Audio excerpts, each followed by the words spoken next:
Saudi Arabia has long claimed the kingdom is a leading force when it comes to defending the interests of Muslims, especially Palestinians. But that claim is starting to fall apart, and fast. A poll in late November found that 80% of Muslims worldwide believe Saudi Arabia does not even represent Islamic governance. A major reason for dissatisfaction with the Saudi dynasty could be its public normalization of ties with Israel under the leadership of Crown Prince Mohammad bin Salman. But how powerful is the young Crown Prince?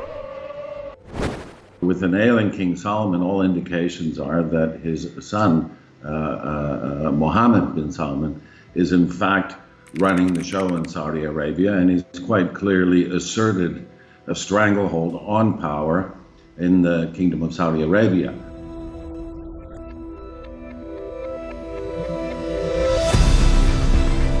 In late May, it was widely reported that bin Salman had said Palestinians should either accept peace offers with Israel or just shut up.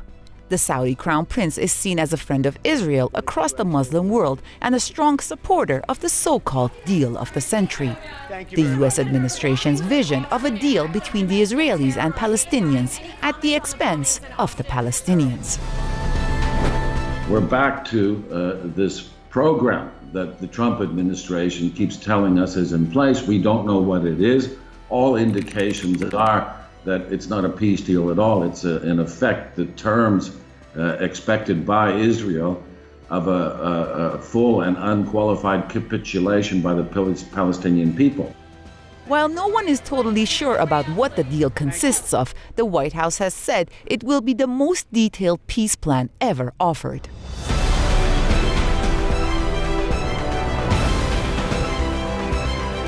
Saudi Arabia and a number of Arab countries have been advocating for a deal between Israel and the Palestinian Authority for a long time. Mohammed bin Salman, Al-Sisi of Egypt, King Abdullah of Jordan, and the United Arab Emirates, Sheikh Zayed, have agreed effectively to champion an as yet unrevealed plan made between Netanyahu and the Trump administration to force a solution on the Palestinian people. Reports have now emerged that it is in fact the opposite.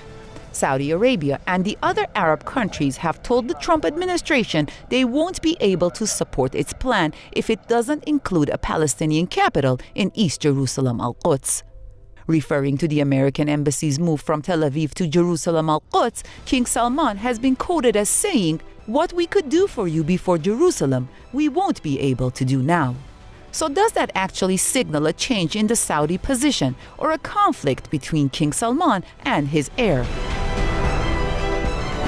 It's difficult to see it as anything more than a half-hearted last-ditch effort by him, this ailing octogenarian king, to contrive a historical view of himself as being a champion of the Palestinian people and to some extent of the Ummah as a whole, notwithstanding that his record establishes that he is neither.